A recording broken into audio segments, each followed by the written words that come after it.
Hi friends, మీ జోబుకి చిల్లు పడుతుందా?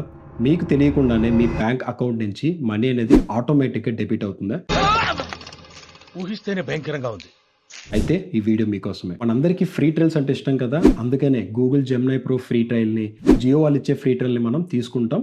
కానీ చాలామంది చేసే తప్పేంటంటే వాటిని క్యాన్సిల్ చేయడం మర్చిపోతుంటారు.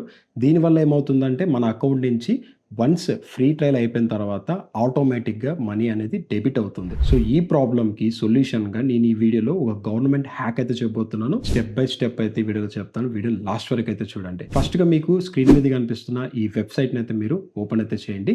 ఓపెన్ చేసిన తర్వాత మీ నంబర్‌తో అయితే మీరు లాగిన్ అయ్యి ఓటీపీని అయితే మీరు ఎంటర్ చేయాల్సి అయితే ఉంటుంది. ఒక్కసారి మీరు లాగిన్ అయిన తర్వాత కింద మనకి ఒక ఆప్షన్ అయితే కనిపిస్తుంది. Show my auto pay mandates అని. ఈ ఆప్షన్ సెలెక్ట్ చేసుకున్న తర్వాత ఇంతవరకు మన నంబర్ పైన ఎన్ని ఆటో పేలు మనం రిజిస్ట్రేషన్ చేసుకున్నామన్న కంప్లీట్ డీటెయిల్స్ అయితే మనకి ఇక్కడ కనిపిస్తుంటాయి. ఈ లిస్ట్‌లో మీకు అవసరం లేని సబ్స్క్రిప్షన్స్ కనిపిస్తే వాటిని సెలెక్ట్ చేసుకొని డీయాక్టివేట్ అయితే చేయొచ్చు. క్యూఆర్ కోడ్ కనిపిస్తుంది. దాన్ని స్కాన్ చేశామంటే చాలు మనకి ఏవైతే అవసరం లేని ఆటో పేస్ ఏవైతే ఉంటాయో వాటిని సింపుల్‌గా మీరు ఈ వెబ్‌సైట్ ద్వారా డీయాక్టివేట్ అయితే చేసుకోవచ్చు. సో, ఎందుకు ఆలస్యం, ఇప్పుడే మీరు మీ యొక్క యూపీఐ ఆటో పే లిస్ట్‌ని చెక్ చేసుకొని మీకు అవసరం లేని సబ్స్క్రిప్షన్స్‌ని అయితే డీయాక్టివేట్ అయితే చేసుకోండి. వీడియో మీకు నచ్చితే లైక్ చేసి, షేర్ చేసి మీ ఫ్రెండ్స్ అండ్ ఫ్యామిలీ మెంబర్స్‌కి అయితే షేర్ చేసి మన ఛానెల్‌ని అయితే ఫాలో కండి.